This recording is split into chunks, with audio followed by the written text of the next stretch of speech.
Welcome to the Daily Insider here on VegasInsider.com.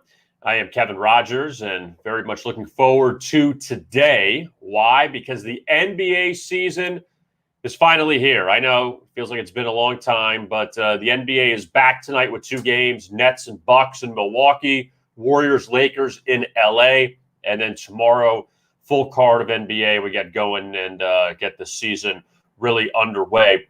Zack Cimini is going to join us coming up in just a second. He is one of the top handicappers on VegasInsider.com. In fact, in the NBA last year, he had 57% of his selections. So we're going to get Zack's views on the upcoming season, as well as looking at tonight's two games. So that is coming up. And obviously a big game last night in the NFL. The Titans beat the Bills 34-31, a game that seemed like the Bills were in control of, at least late. And Tennessee made the plays when they had to. And I'll give them that they played well and picked up the home underdog win. So it saved the books a little bit of a headache after they had a pretty rough weekend. Want to tell you about BetMGM. They are the king of sports books. And a great deal now for new players only. Bet $10 to win $200 if your team scores a touchdown. Bet on any NFL money line. And if your team scores a touchdown, you'll receive an additional $200 in free bets. Must be 21 years or older, new players only, and it's eligible in the following states: Arizona, New Jersey, Indiana, Colorado, Tennessee, West Virginia, Iowa, Virginia, Michigan, Pennsylvania, and Washington, D.C. Full terms and conditions apply. BetMGM, they are the king of sports books. Now, let us bring on Zack Cimini, who is one of the top handicappers here at VegasInsider.com. NBA last year, Zack, 85, 64, and 2. Nearly plus 15 units, 57%. So solid year last year. And now we look ahead to this season. So how are you? You ready for the NBA season? Yeah, I'm ready. I can't believe it. It's starting tonight. You know, after last year's COVID issues with the season, it should be interesting to see how much the NBA teams actually play their star players early on in the year. But last year was a great year, but you know how it is, Kevin. It's hard to do it again. So I'm going to definitely take it cautiously out the gate. But as the season goes on, I know I can get on some good streaks. So we'll see if I can get there again. Yeah, and you got the 82-game season again. I mean, thankfully, it was a 72-game season last year, and wasn't too terrible. It wasn't that much of a difference of a season. But let's look at the season before we get to tonight. And we have on VegasInsider.com, if you check out our NBA arena, we have our consensus picks from all of our handicappers. Who's going to win the East? Who's going to win the West? Who's going to win the championship? Best over team, best under team as far as season win totals goes. You have Brooklyn winning the East, which I have Brooklyn too. Not a shocker, but I want your thoughts on this. You like Golden State coming out of the West. Still no Klay Thompson. They have Steph, but why do you like Golden State to win the West? Well, actually, I like the way they finished off last year. They won 8 of 9. Steph Curry, he played amazingly. Looks like he's ready to take on that big role once again. They brought in Andre Iguodala, he's going to have a minor role, but even having that type of player on the bench, I think that can be like a Sean Livingston type role. When Klay Thompson comes back in December and January, I think that's the key period for you to get going again. You know, you hit that lag right before All-Star break, but when he comes back, I think they're going to be rejuvenated a little bit. And you don't need to be the number one seed anymore. We saw that last year. You don't need to be the number one seed. It can play out to where they get the right matchups in the playoffs. And if you have Steph Curry, maybe they get rid of Wiggins once Thompson comes back. They can make another trade because they're always active. But they've got some good young players, and I just like the way they've kept that team together. This day and age, you see these players go left and right. They've kept that team together, and I just think they're going to be able to be there when it's all said and done. So Golden State, you like them, and when you look at some of their top teams in the West, we saw how Phoenix finally got over the hump last year. They were in the playoffs 2 years ago, and they made it all the way to the finals up 2-0 before losing to Milwaukee. And a lot of people can say, Zach, that, well, the Lakers weren't healthy the first round. AD got hurt. Things would have changed. But regardless, what are your thoughts on some of those top teams in the West, maybe taking a step back if it's the Suns, if it's the Jazz, LA, obviously. Now they add Westbrook. We'll see if they stay healthy. But those types of teams, Phoenix and Utah, you think they take a step back this year? Well, Phoenix, I think they have concerns right off the bat. They paid a couple players yesterday, Mikal Bridges, all these big contracts. But DeAndre Ayton, one of their key players, and he's a big man, they refuse to refused to pay. So he's going into the year with his contract status up in the air. And that's kind of a problem when you need to lean on a big man like that. Obviously, when he had his issues in the finals, that's when the Bucks started pouring it on. So I don't think the Suns are going to be as good in the playoffs this year, but they're definitely going to be a good team. They've got too many key pieces. The Utah Jazz, they're one of those teams that have always been pretty consistent. You know, they had two guys that could have been the sixth man of the year last year. One of them won, actually. So they're still going to be good. But as far as once it gets to the playoffs, that's the thing about the West. Once it gets to the playoffs, things change quickly. So I think a lot of these teams are going to be good. You can take them on the over win totals in the regular season, but that switch to flip that on in the playoffs, I don't think it's going to be as easy as it was last year, especially for the Suns. Now, as far as the East goes, Zach, a lot of people are high on Brooklyn, and you have three of the top players in the league with Kevin Durant, Kyrie Irving, and James Harden. We know Kyrie's situation now. He's not playing, and we'll see if he changes his mind and getting the vaccine. But regardless, you have KD and Harden. And the key last year with the Nets was none of these guys ever played together. It seemed like one was hurt, the other was hurt. You never had them all play together. But you like Brooklyn to come out of the East this year? Yeah, I don't think you can go wrong with the consensus there. Philadelphia 76ers, we'll see what they do. The Bucks, I think they lost some key pieces in that rotation, but they're going to be great. But when you see how well Giannis played to get that championship last year, that's hard to replicate. I don't care who you are. I mean, when LeBron James was at his height, that is hard to replicate. The Nets, they were a 3-point inch away when Durant hit that shot. They would have been in the final. So you really can't go wrong most of the time with the consensus in the Eastern Conference. It's been like that for years. And even if the Nets, they get to the Eastern Conference Finals, you can hedge that at any point. If they're up 2-0 like they were last year against the Bucks, you can hedge that at any point. So I think from a standpoint of just holding your money, you would take the Nets right now because they're your best bet. Hold your money, and you can weigh your options down the road if an injury or something like that happens. Now, as far as the win totals go, Zach, best over, best under, we pulled our handicappers. You like the Pelicans over, Clippers under. Let's start with New Orleans. Zion Williamson, he's out for a bit now with the foot injury. New head coach with Stan Van Gundy out. We know Brandon Ingram can score, but why do you like the Pelicans on the over here? I just think they're a good young team. I like what I saw from them last year. And sometimes you just have teams that are undervalued, kind of like last year with the Atlanta Hawks. They were undervalued from a win total standpoint to get 38.5 wins. Just talked about how West, they rest their players a lot. So there's going to be a good 5 to maybe 8 wins that they can steal just from that standpoint. Zion Williamson, he's going to be in and out of the lineup with his issues with his weight and whatnot. But Brandon Ingram, he's a talented young player. Nickeil Alexander-Walker, talented young player, and they brought in Devontae Graham, who's just a bucket when he gets on the floor, and then Jonas Valanciunas is another key big man that he's going to be a double-double machine when he's on the floor. I think he was one of the leaders last year in terms of props with the way he gets consistent double-doubles. So in the Stan Van Gundy experiment, let's just say that was a failure. I'm glad they got rid of him. Didn't work out well, but I just think they have enough pieces. I mean, you're not at 38.5 wins. They have enough pieces to get 41, 42 wins, maybe be right outside the playoffs. Now, as far as the Clippers go, it feels like we've been waiting, Zach, for the Clippers to finally get over the hump. They had some bad luck with Kawhi tearing the ACL against Utah last year. Paul George did as much as he could. He played very well, but you need a little bit more help than that. And Kawhi, we don't know when he's coming back. It's going to be Paul George's team for a bit, but the Clippers, you're just not buying into them going over their win total? No, 44.5 wins. I'm not a believer in Paul George. I think you saw it in the postseason. He'll have the great game, then he'll have the bad game, great game, bad game. And I think that wears a team down when you talk about an 82-game season. Kawhi Leonard's not going to be back for quite some time. They have some young pieces. They paid Terrence Mann. But to me, the makeup of that team just isn't right. I think they're going to fall backwards a lot. I don't think they might not even make the playoffs. They might be one of those play-in teams, kind of like the Lakers were last year, play-in team once Kawhi Leonard comes back. But I just don't think they have the team this year to be a contender. Now, besides win total numbers, just in general, where is that one team that didn't make the playoffs last year you think that makes the move this year? Is it the Bulls adding DeRozan and Lonzo Ball? I mean, who is it that you think can make that move to be, I'm not going to say be like Phoenix was, that they came out of nowhere, but someone that to go to the finals, but someone who can be maybe a threat this year that wasn't last year? Yeah, I think in terms of the Eastern Conference, you're always going to have a team that can surprise. The Bulls definitely have that makeup. You would have to think with all they spent, they should be able to get it done. But I haven't delved too much in. I've got to see them in the first month on which teams are going to be able to make that leap. But right now, I would say, yeah, the Chicago Bulls.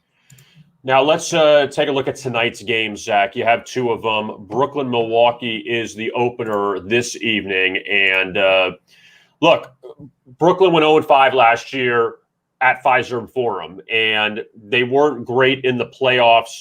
They're scoring in Milwaukee. Kyrie got hurt in Game 3, and again, you didn't have the big three playing together for the most part in that series, so it was a little unfair to judge them. But the Bucks, coming off the championship, a lot of celebration with them. Brooklyn, you'd think, would be focused to get a little bit of revenge after losing Milwaukee. What are your thoughts on this opener with the Bucks, a short favorite? Yeah, I think anytime you have a ring ceremony against the team that you beat in the last second, as the Nets were the team last year, they beat it on the last second in overtime, it's going to be tricky. I looked at the last 4 years. The team that won the championship actually were 1-3 straight up in the first game the following year. So, and this is an ordinary matchup. They're facing the Nets, who are going to be a hungry team. They're dealing with the Kyrie Irving situation. I think they're going to have a little bit of a chip on their shoulder, and you're seeing that reflected in the line of just a 1-point favorite on the Bucks. And then the total, that one shot down from 240 all the way to 233.5. So there's going to be some interesting value in game on this. If there's a slow start, you might want to get on the over there. Yeah, and we'll see again if the Nets can get a bit of revenge. Doesn't mean the Nets are the champions because they beat the Bucks, but at least they'll feel better that maybe we'll get them here and spoil the party. Now, the second game, Zach, Warriors-Lakers. And again, you mentioned earlier about how much you like Golden State. Still no Clay in the lineup, but you got Steph, and you see how much you can carry them. Last year, they had that play-in game. Warriors were up by 13 at the half. LeBron hits the late three. Now you got Westbrook there. You got Carmelo there. It feels like if this was 2005, this is a great team that the Lakers have. But what do you think about this game tonight at Staples Center? Yeah, I actually gave this play out, but I'll mention it on the show. I like the Warriors plus 3.5. The Lakers, to me, it's that same thing. You see these teams be built overnight, and it just doesn't start off the year perfectly. You bring in Russ Westbrook, you bring in Carmelo Anthony, and then you bring back Dwight Howard and Rajon Rondo. It just doesn't happen overnight, and it's not necessarily they're going to have their spurts. They might have a 10-point lead, but then you have lagging issues because the experience with the first or the second unit with Carmelo Anthony in that bench isn't there just yet.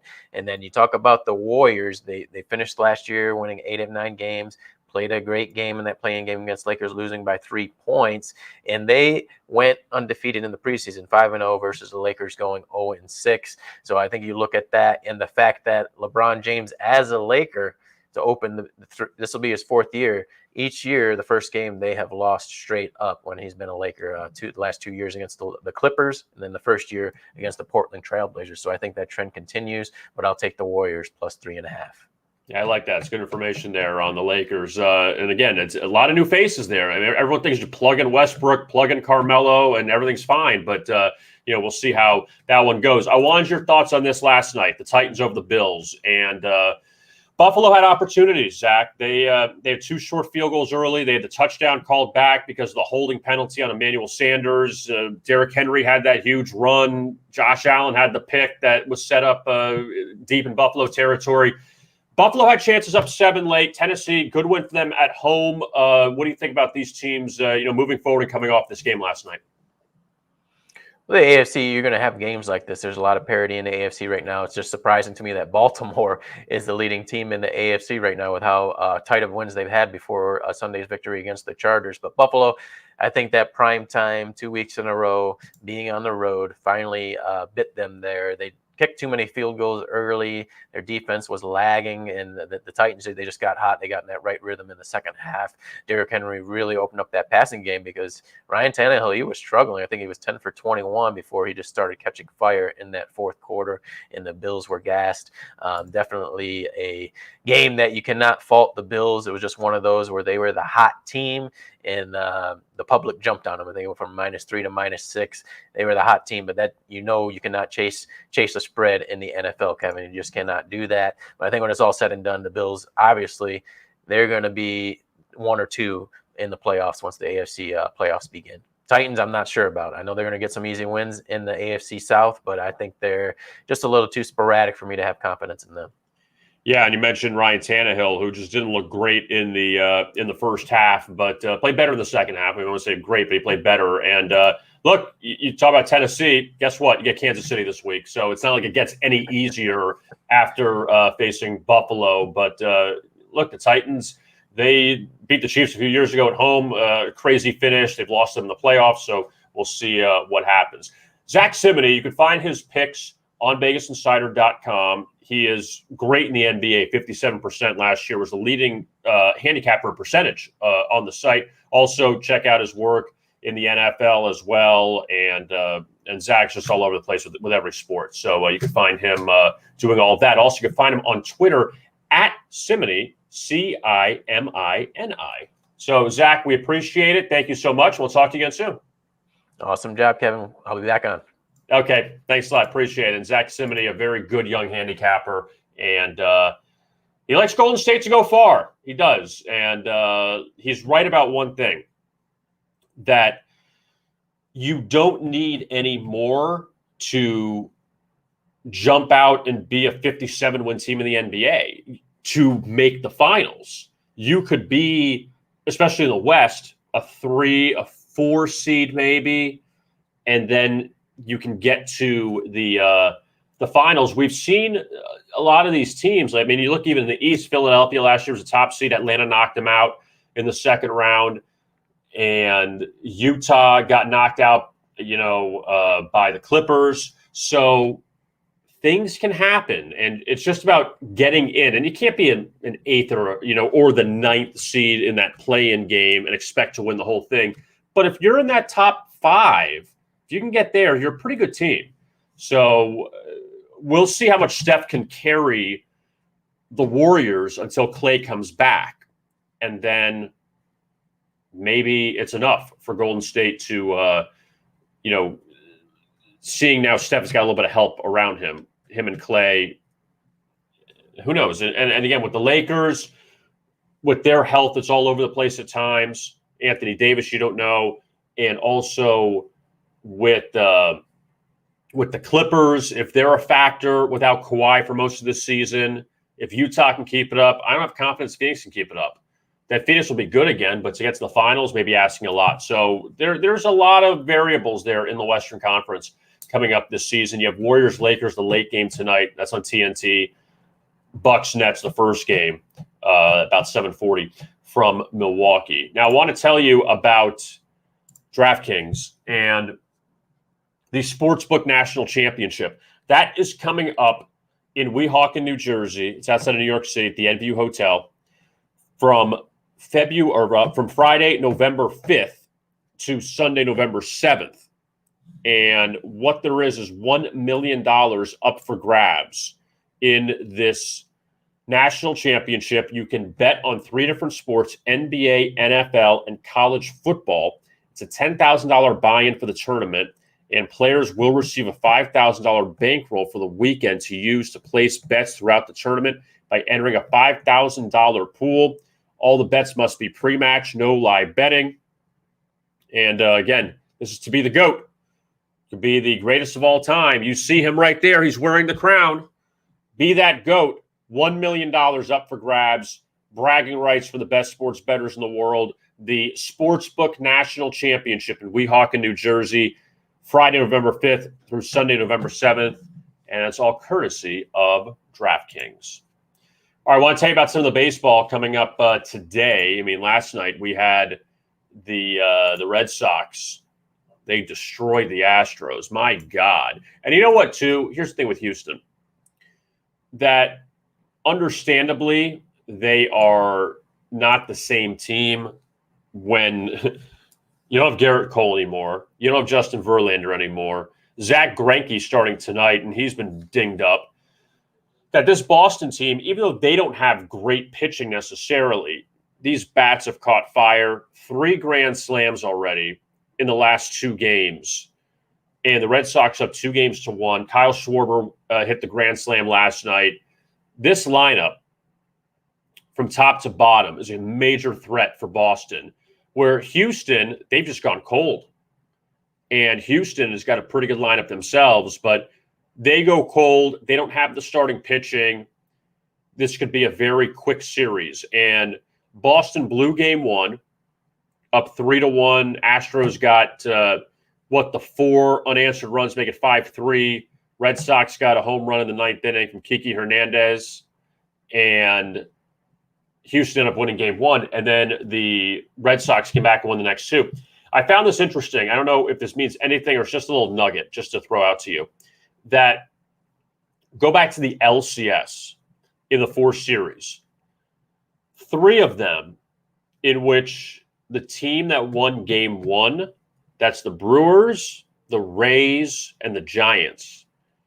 Those 3 teams all won game 1, all lost the series. Houston was the only team to win game 1 and win their series against the White Sox. But Houston went up 2-0 and ended up winning 3-1.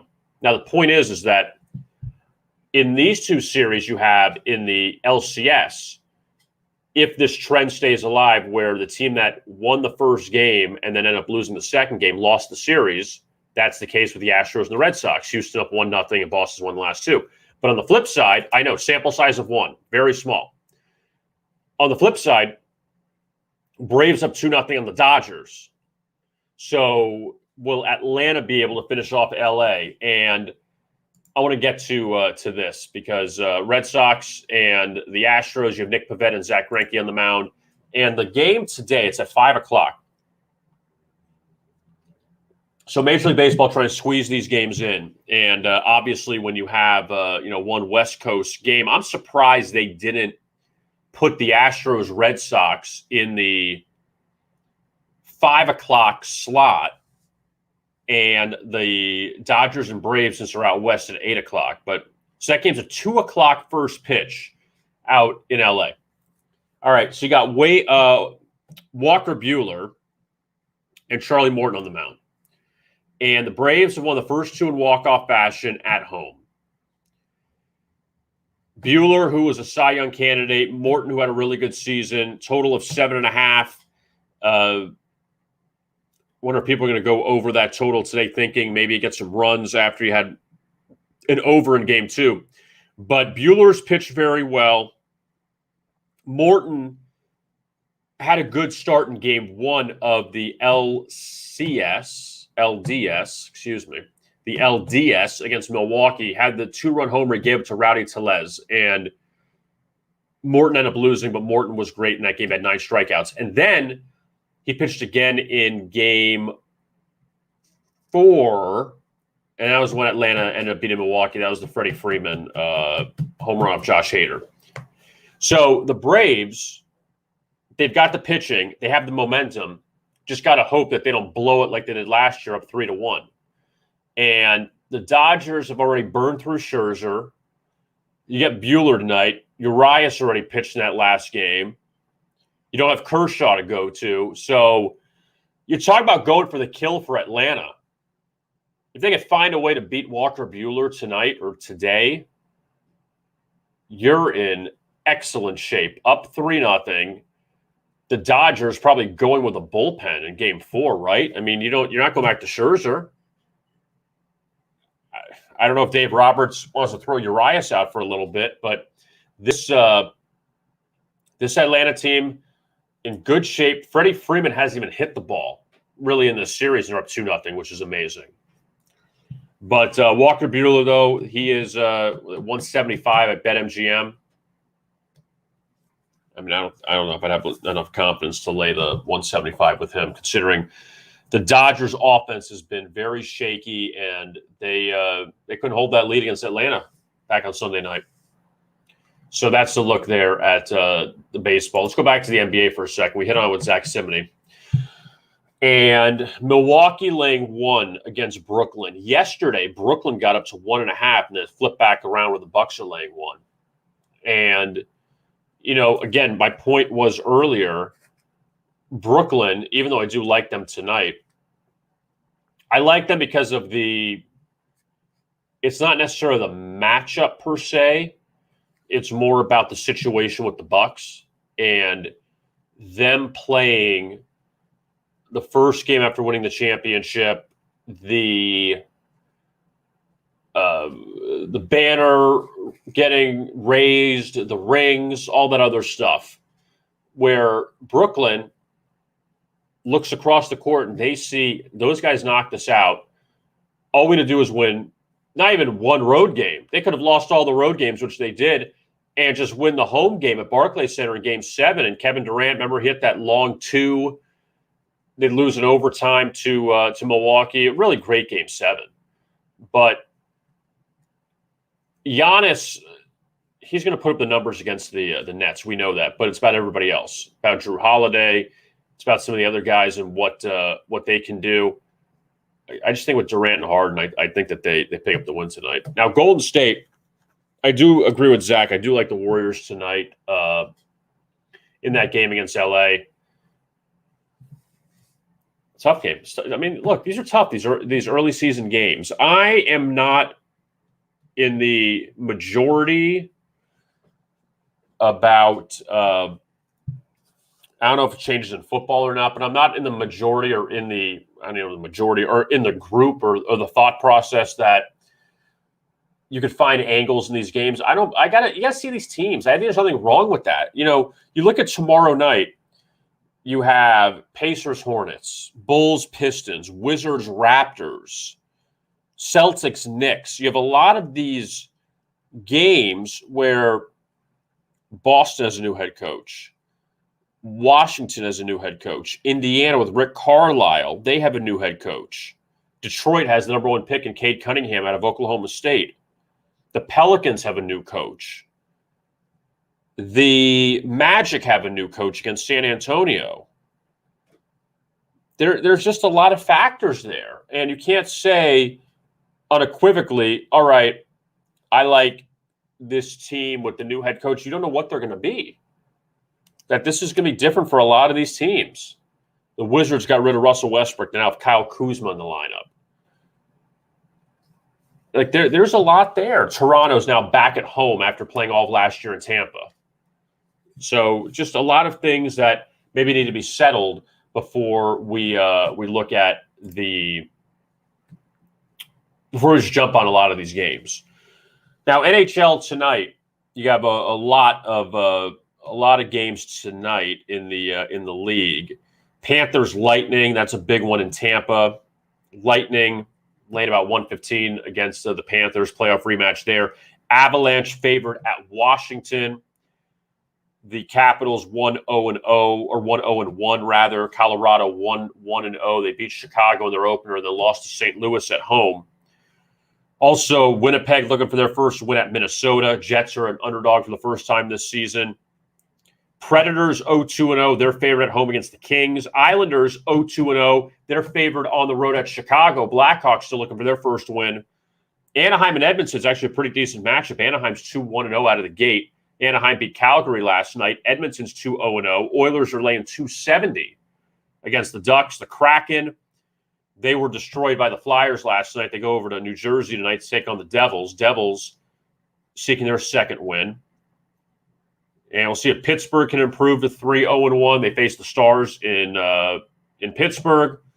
So we got a lot of action tonight in the NHL as well, besides the 2 NBA games and the 2 baseball games. So football will return on Wednesday. Coastal Carolina, Appalachian State in the Sun Belt.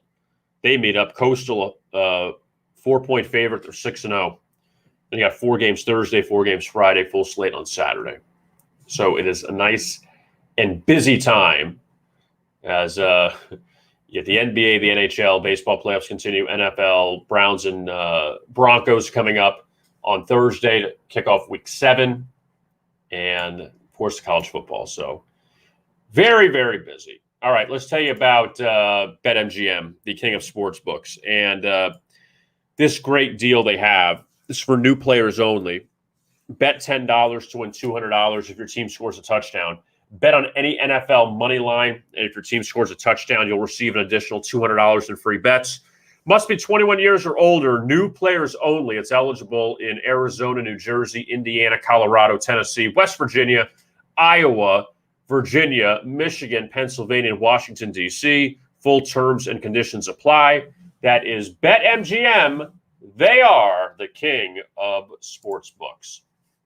My thanks to Zack Cimini for joining us today on the Daily Insider. If you missed any of Zack's thoughts on the NBA, you could find them on the replay of the Daily Insider right here on VegasInsider.com. Check out our homepage and you'll see the Daily Insider link. You click on that or go to YouTube and the Vegas Insider channel, and you'll find it there as well. So Zack Cimini joining us. We appreciate his time and his analysis. Also, we'll talk to Matt Blunt tomorrow, hot and not, and get his thoughts in the NFL for week number 7. So tune into that tomorrow at noon Eastern. We'll be back with you.